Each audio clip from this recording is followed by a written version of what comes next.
very word secrecy is repugnant in a free and open society. And we are, as a people, inherently and historically opposed to secret societies, to secret oaths, and to secret proceedings. Coming to you from the studio, located in the Genesis Stars, planet Earth. The transmission, transmission, private best, Ignition sequence start. 6, 5, 4, 3, 2, 1, 0. All engine running. Liftoff. We have a lift-off.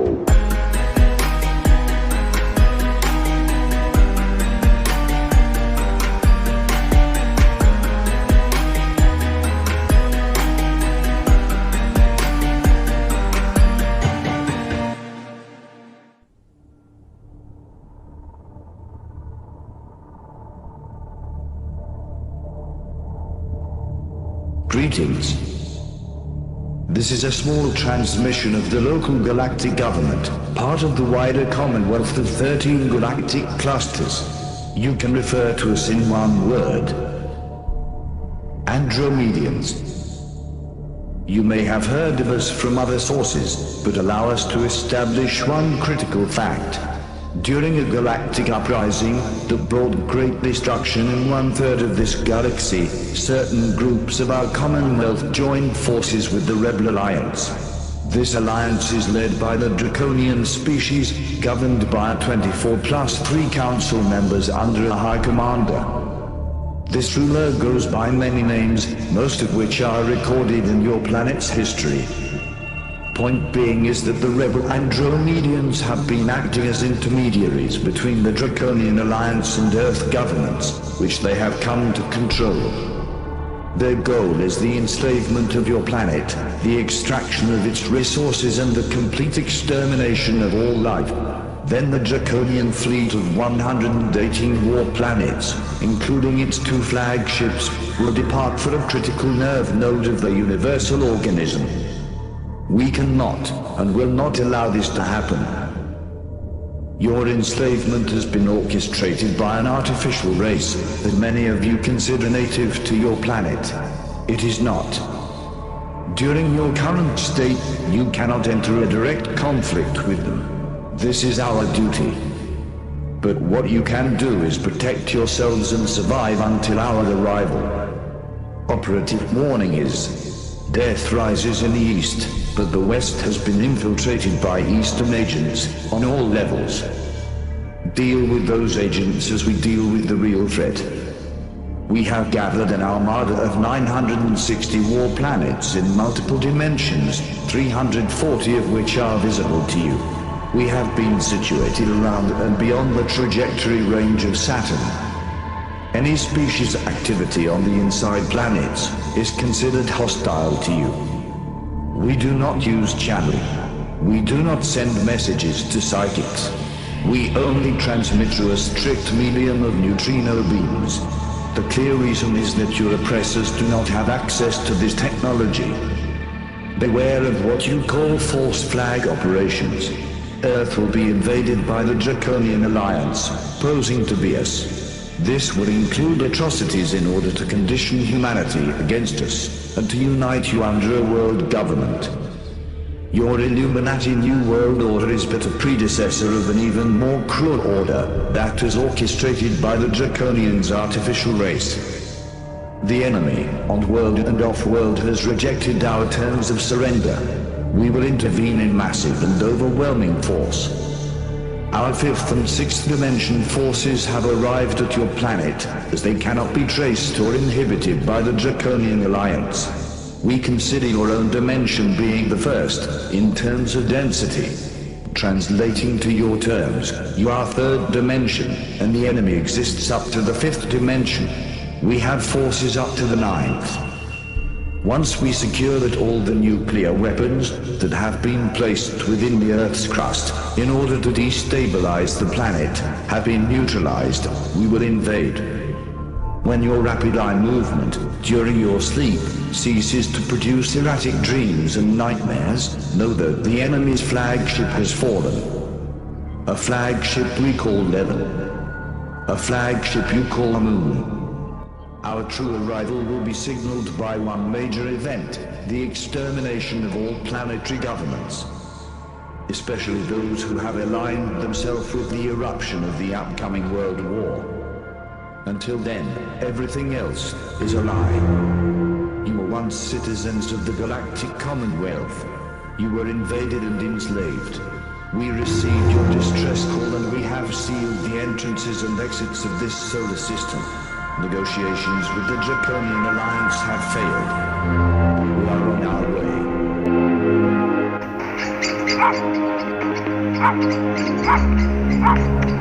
Hi ladies and gentlemen. This is my first live stream and I'm just walking along in the Somerset level, on the Somerset levels, or in the Somerset levels, on Tuesday the 3rd of December.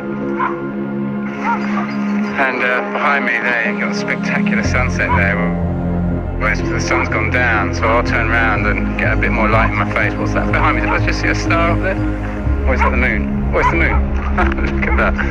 Amazing. So we'll keep the moon in the background and my face lighted. I'm sorry if I put my hands over that, maybe I might lose the Oh, I've got a good morning from a few. Hello, sir. Got a few more people coming through there, so hi there. It's not going to be a long video because I'm just experimenting to see whether I can actually make this work, and it seems I have successfully managed to at least make it through live stream, and hopefully more people will come to this later, if not now, because I haven't put any notice that I'm doing this. Good morning, my friend from where's Olympus, Washington. Oh, bless you. Good morning, and good morning to you. So it's good morning there. It's good evening here. The sun is just setting, and the sun is just rising over there. So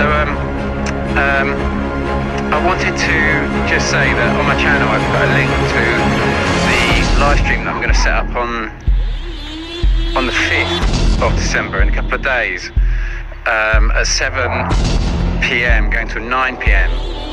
In the evening. That's GMT time, especially for you guys in the States. But this really affects us all. What's happening is absolutely massive and unprecedented. I think we all know that. Hi there. See another hi David coming through there. So bless you. I'm just seeing these links coming through, and look at that. Oh, great to see a few people are tuning in.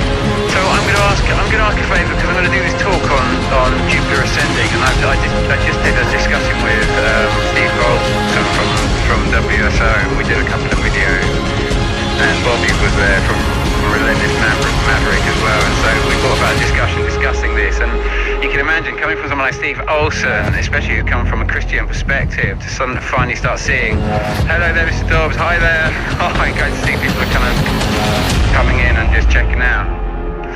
But it's great to see that Steve's a remarkable type of Christian, because he's the type of Christian who can question.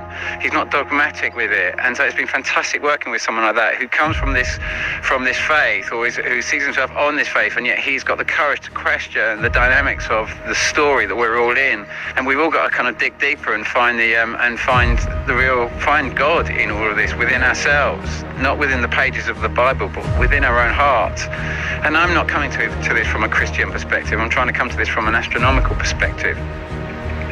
But obviously I bring in a lot of some real kind of celestial wonder into this whole matrix, as we all are. But it was a good interview with WSO. Thank you for saying that. I can't quite see the names of people. I can see your messages that come up. I can't. Even with my glasses on this tiny screen, I can barely see the actual names. There are Dobbsy. Hey, there's someone in the UK, I believe there. Thank goodness for that. They've got people in the UK as well. Because we're having this whole election thing coming here on the 12th. And remember, that's the 12th of December. That's the full moon. And you saw what happened one day before the new moon. 1.5 days we had the big earthquake in where was it? Armenia and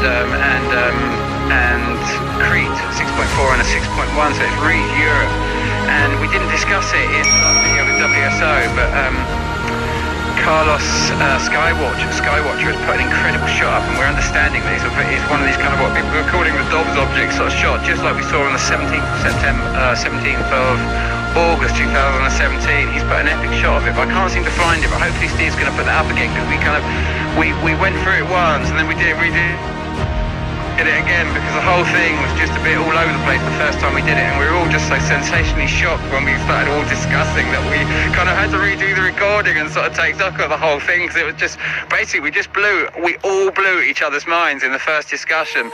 You know, I was blowing sort of like Bobby and Steve's mind. Bobby was kind of blowing our minds, and Steve was blowing Bobby and my minds. It was just like this absolutely crazy discussion where we're all coming to the same place, we're all seeing the same things, we're all arriving at the same point on our long journeys, whether you're coming via GSM, whether you're coming from it from an astronomical position, whether you're coming from a climatic, seismic, doesn't matter whether you're coming back to the 2012 kind of sunspots, which is actually really GSM anyway, you know, it doesn't matter where you're coming from this, we're all looking at the same thing, the same pattern, this same Jupiter kind of, these movements. And of course Galileo called it Jupiter. I was going to change my hair next, which was like, woo, one of the downsides, you need one of those little selfie sticks, don't I? But I forgot what I just said there, that last comment I made. Anyway, that's drifted from me. Anyway, let's get back to the day. What's actually happening here, there's absolutely no elections here. The guy who's going to theoretically ring, because it's mostly landed gentry in Wales, basically. The whole thing is just farmlands with, you know, a few kind of towns in there, but it's mostly landed gentry, and they're pretty much probably going to go for the whole Conservative thing. And if this place goes Conservative, and they're kind of, the guy they put up is this guy called James Heapy, and there's no hustings in town to mention whatsoever, and anything there is are all private. They're just like, the whole thing is a massive fix-up. You know, it's all being done. These people are terrified to go out. James Heapy, the guy that came straight from the army to run for government, came straight out of the military defence to run for government in pretty much the last election, I think, you know.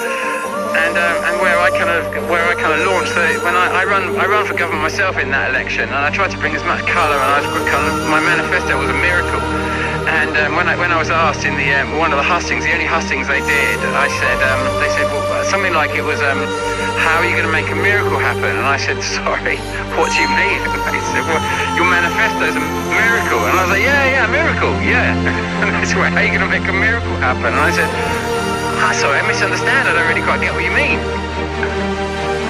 And they were like, well, if your manifesto is a miracle, doesn't that mean you're going to manifest a miracle? And I was like, no, sorry, I've just got to get this kind of, can we just get the dictionary grammatics of this correct? It's sort of like a miracle is a welcome event that can't be scientifically explained and can't be man-made. And so, and there was silence in the room as if this is going nowhere. And then I just said, oh my God, you're giving me that John Lydon look. Never trust a hippie. In a kind of very woeful manner. And then I looked at the audience, and I looked at James Heapy that I was sitting right next to. This was the only hustings I went to in that election. James Heapy sitting next to me, and I just said, or is it never trust a hippie? For 500 quid, that was worth it. I mean, that's how much it costs to run in the election and have a voice where you can stand with these politicians when they just come out with these lines, this kind of like this neuro-linguistic programming, their program where they say one thing and you always know. You know, when Tony Blair says, we don't want to go to war with Iraq, what does he mean? What does he mean exactly? To the word, to the letter. You know, so this is my chance of getting involved, but unfortunately there's no media, there's no hustings. I paid 500 quid, I get nothing for that money. It seems I'm going to do this talk at the town hall, I've put the word out, none of the papers, well, apart from one, that the Voice, the Wales Voice has put a very small bit, 200 words, so I said them, that's but the only bit of coverage I've got, you know, and so whatever I can do to get that message out there that I'm going to do this talk, and whatever you can do to help me promote that in any way. I mean, if you say you're into bikes or something like that, maybe you can get in contact, you can go through the directory, that's what's in Wales, Glastonbury, Shepton Mallet area, and send an email to someone in your own industry in this area and say, listen, I'm going to send you this link to this vid, you should go to this guy's show. Check out the link in my video. What I'll do is I'll post it in afterwards for the show so you can get involved on that night. I'd love to see your comments, feed into it, you know, try and get involved, try and put the word out. You know, we're not coming up on any of the algorithms. You see the type of views that we're getting, whether those are legit views, I don't know. Maybe people, you know, to me, we're all coming to an incredible place with this. We can see every part of the pattern now. We've learned so much, and we're all looking at this in with kind of new eyes. So I'm trying to change my hands again. Next time you see me, I'm going to have a selfie stick. So what I'm going to do is tomorrow, I'm going to also say for tomorrow, it's Wednesday, I'm going to go to, there is a talk by this woman called Tessa Munt, who's the Liberal Democrat candidate, and I think that's about the only person who's actually going to be doing a public opening themselves for scrutiny and debate, other than myself on Thursday. Everyone else is just hiding away from the general public in case they come and boo them. I mean, this is the state of British politics. We are watching a whole democratic process being done through absolute bullshit propaganda, television networks pretending to be the people and driving the people into these things and just pushing any real voices out, anything that's not kind of like backing people coming, you know, I don't want to say some of the nastiest things I was about to say then. If you read my mind, I'm just not even going to say it, you know, because I was going to say some pretty dreadful things then, and I just thought, you know, well, let's keep it above the table at least in this process, and let those who want to go below the table in all this, but let's just be the best people we can in all this. But again, so tomorrow afternoon, let's say, I don't know what time it is, but let's say 4 o'clock GMT time, I'm going to do another live stream, but I'm going to have my new camera, my new microphone, I'm going to have the timeline that I've put up and a few systems in place. I'm just going to do a practice run with you and do another promotion of this event for the day after, which will be the 5th, but that will be tomorrow GMT at 4 p.m, so it'll be, you know, early morning time for you guys in America, but and I'll be able to get a little bit of an audience for potentially tomorrow, and we'll just have a practice run with the timeline, and you guys can comment on it and what you feel, and how we promote it in any which way you can. But we're coming to a new place with this, aren't we? I can feel it. We're coming to a new place with this. We all are, and we've all just got to be in our heart center through this, and be in that space. That's the most powerful space to be. Don't go into their anger, don't go into their hate, don't go into all their divide and everything. Just be in the best possible state you can. I see all the lovely comments coming through, so that's how crazy. It's all over the place at the moment, isn't it? Those shots that Steve and Bobby showed in the last show, though, where you see what looks like a mass bright light behind the moon, I mean, that was just awesome. I don't know if you saw that, but anyway, I shall go through after this and check all these comments out and a little bit more, and again, just thank you for commenting here, and like I say, if any way you can help me spread this word, anything you can think you can do to drive some traffic and get this get this message out there that we're going to do this big talk, and we're going to present effectively the Galileo timeline, and this is going to be to the Glastonbury people that haven't seen any of this. So this is going to be brand new data.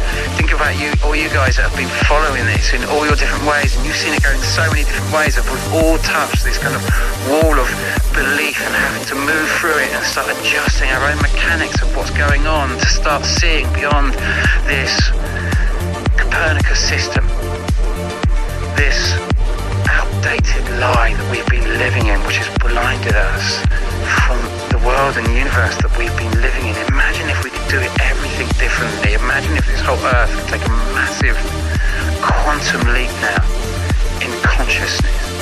But you know, in one of my writing processes, when I was locked up in the mountains, I had opened up this narration with, if you like, my higher self. To me it was God, but it's my higher self. And I said, when do we open my eyes? And it was like here, I was staring at the screen, going through this incredible process, and the answer I got was very difficult, very difficult. And I said, why is it so difficult to open your eyes? And he said, try now. And I said, but my eyes are open.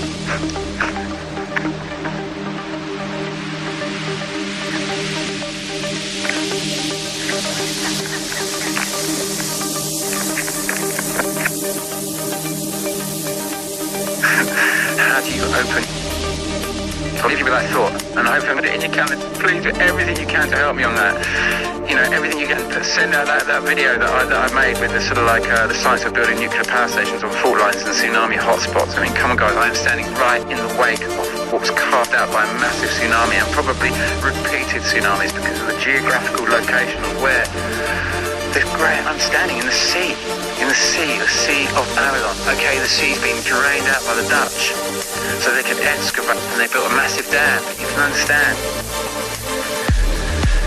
where I'm standing, and this picture is the same picture all over the globe. There's a nuclear power station beyond the point where the tsunami last struck. Imagine doing that. Imagine building that. Imagine thinking like that. Imagine driven by an agenda like that. What is it? How would someone have power over you to make a decision like that? That is all that we'll discuss. So hopefully I'll see you then, and we'll bring all this to life, and hopefully there'll be a lot more light. With that, I'll just give you one last little shot of my little sunset, and I'll sound off. Thank you so much. Look at that. Beautiful out there, isn't it? Beautiful lakes, all lakes around here. And that's the Mendips up there. You probably can't see that now, but that's the Mendips up there that surrounds us, this whole basin. And over there, it's probably too dark for you to see, but that's Glastonbury Tor. And the water literally laps all around that. I'm in the lake now, the Sea of Avalon. Take care. Thank you so much for joining me for this little one. And yeah, please help me get this out there. All the love in the world. Bye-bye.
socially as well. Being locked in socially as well. Being locked in socially as well.